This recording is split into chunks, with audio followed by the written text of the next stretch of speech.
आज का बाइबल का वचन प्रेरित चरित्र अध्याय 2 वचन 14 और 36 से 41।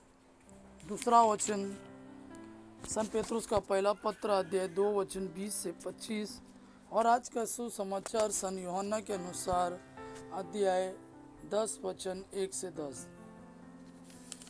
प्रेरित चरित्र अध्याय 2 वचन 14 और 36 से 41।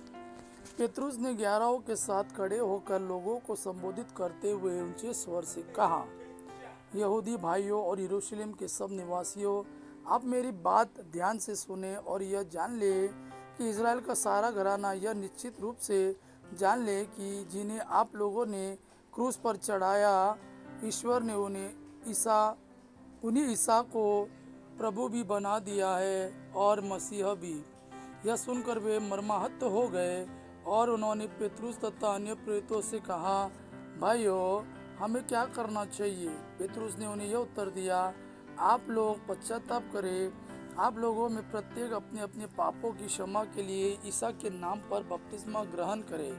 इस प्रकार आप पवित्र आत्मा का वरदान प्राप्त करेंगे, क्योंकि वह प्रतिज्ञा आपके तथा आपकी संतान के लिए है और उन सबों के लिए जो भी दूर है और जिन्हें हमारा प्रभु ईश्वर बुलाने वाला है। पेतरुस ने और भी बहुत सी बातों द्वारा साक्ष्य दिया और यह कहते हुए उनसे अनुरोध किया कि आप लोग अपने को इस विधर्मी पीढ़ी से बचाए रखें। जिन्होंने पेतरुस की बातों पर विश्वास किया, उन्होंने बपतिस्मा ग्रहण किया। उस दिन लगभग 3000 लोग शिष्यों में सम्मिलित हो गए। दूसरा वचन सन पेतरुस का पहला पत्र अध्याय 2 वचन 20 से 25। यदि अच्छी तरह काम करने के बाद भी आपको दुख भोगना पड़ता है तो और आप उसे धैर्य से सहते हैं तो यह ईश्वर की दृष्टि में पुण्य कर्म है। इसलिए तो आप बुलाए गए हैं, क्योंकि मसीह ने आप लोगों के लिए दुख भोगा और आपको उदाहरण दिया जिससे आप उनका अनुसरण करें।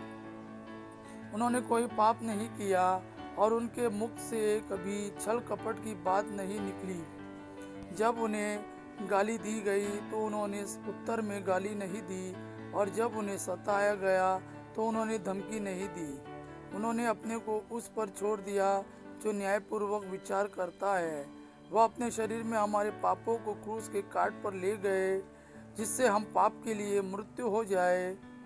मृत्यु होकर धार्मिकता के लिए जीने लगे।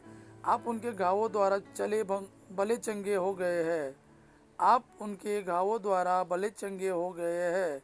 आप लोग भेड़ों की तरह भटक गए थे, किंतु अब आप अपनी आत्माओं के चरवाहे तथा रक्षक के पास लौट आए हैं। आज का सुसमाचार सन यूहन्ना के अनुसार अध्याय 10 वचन 1 से 10।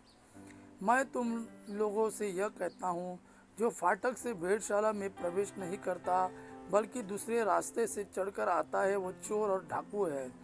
जो फाटक से प्रवेश करता है वो वही भेड़ों का गडरिया है और उसके लिए दरबान फाटक खोल देता है। भेड़ें उसकी आवाज़ पहचानती है। वह नाम ले लेकर अपनी भेड़ों को बुलाता और बाहर ले जाता है। अपनी भेड़ों को बाहर निकाल लेने के बाद वह उनके आगे आगे चलता है और वे उसके पीछे पीछे आती है, क्योंकि वे उसकी आवाज़ पहचानती है। वे अपरिचित के पीछे पीछे नहीं चलेगी बल्कि उससे भाग जाएगी, क्योंकि वे अपरिचितों की आवाज़ नहीं पहचानती। ईसा ने उन्हें यह दृष्टांत सुनाया, किंतु वे नहीं समझे कि वे उनसे क्या कह रहे हैं। ईसा ने फिर उनसे कहा, मैं तुम लोगों से यह कहता हूँ, भेड़शाला का द्वार मैं हूँ। जो मुझसे पहले आए वे सब चोर और डाकू है, किंतु भेड़ों ने उनकी नहीं सुनी। मैं ही द्वार हूँ। यदि कोई मुझसे होकर प्रवेश करेगा तो उसे मुक्ति प्राप्त होगी। वह भीतर बाहर आया जाया करेगा और उसे चरागाह मिलेगा। चोर केवल चुराने, मारने और नष्ट करने आता है। मैं इसलिए आया हूँ कि वे जीवन प्राप्त करे, बल्कि परिपूर्ण जीवन प्राप्त करे। यह प्रभु का वाणी है। प्रभु को धन्यवाद।